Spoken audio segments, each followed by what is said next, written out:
Hello, my name is Tanya, and I'd like to show you some massage techniques that use gravity and body weight so that you can massage friends and family with ease. I'm going to show you the use of the palms to exert gentle pressure on the tops and backs of the shoulders, just by using my body weight and gravity. You can do this with a person sitting in a chair or on the floor. For floor work, I'm going to bend just slightly. And here I can stay and hold just like I'm leaning on a table. I can sway back and forth, or I can even lift my palms and walk outward toward the arms. And this way I'm doing very little arm labor. It's my whole body that's moving, so my wrists don't feel any effort.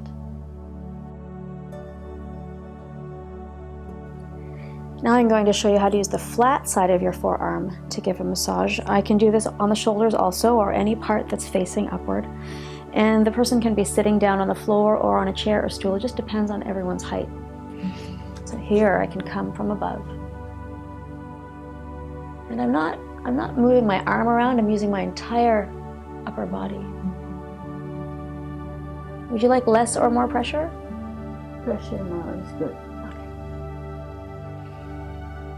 So I can stay and hold, I can sway, and I can even walk my forearms out toward the arms.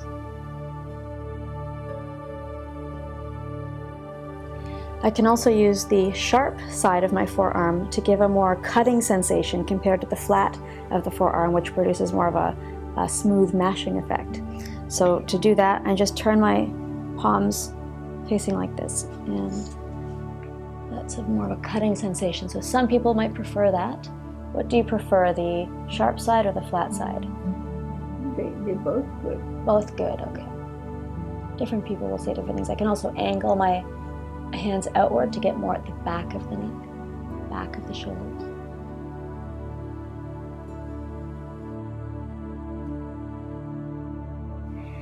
This is a combination of palm over thumb. So I'm going to place my thumb first, and then my palm comes down over top. And that way I can use my entire upper body, locking the arms to lean palm over thumb. So I get the accuracy of the thumb, and I get the strength of the entire upper body's weight.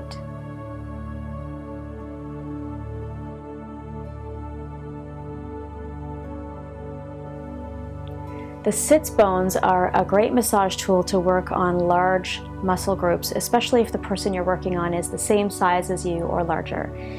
They provide a nice broad bone for helping to tenderize the muscles, as well as lots of padding so that it's not too sharp. So I'm just placing my sits bones on either side of the spine. Is that pressure okay? Would you like less or more?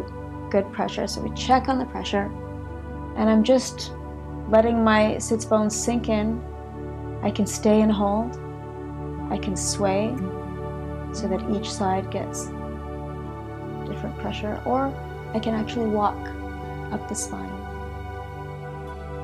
And there's no need to go much past the waist, although some people will like more pressure, even right up into the shoulder blades. And here I've got a cushion under the abdomen so that the back isn't collapsing downward. I'm just swaying.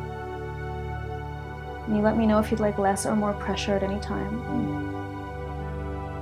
Because different parts of the back may be sensitive in different ways. Just straddling the spine and pulling muscles away from the spine. It's pretty easy. I'm not doing any real effort except just balancing myself.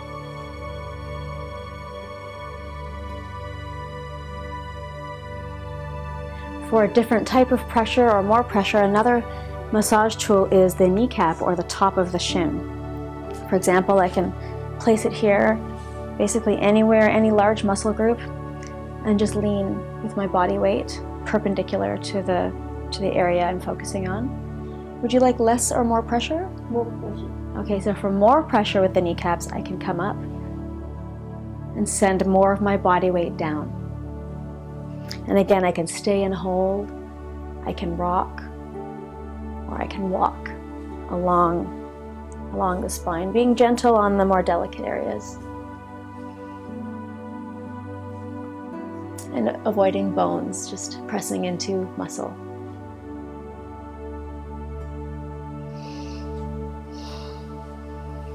They also work on the thighs and the calves.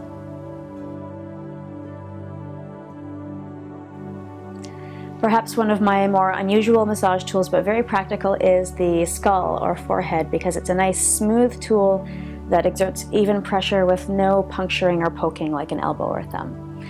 And a really easy spot to practice is in the abdomen, where we're constrained by the ribs and the pelvic bone. I'm not going to exert any pressure on my neck, just the weight of my head will provide the massage. Just placing it in the middle and rotating left and right. And I can even give my neck a little stretch here. Would you like less or more pressure? More pressure. Okay, so for more pressure, I'm going to come up on my knees and send even more of my upper body weight down to do a deeper massage. And here again, I roll. And I lift my head and place it further to get the sides of the abdomen. Lift and place. And again, I'm making no effort at all with my neck. Just my whole body is swaying. And the skull, being such a safe tool, can be used in other areas, such as the quads, any other area that's tight.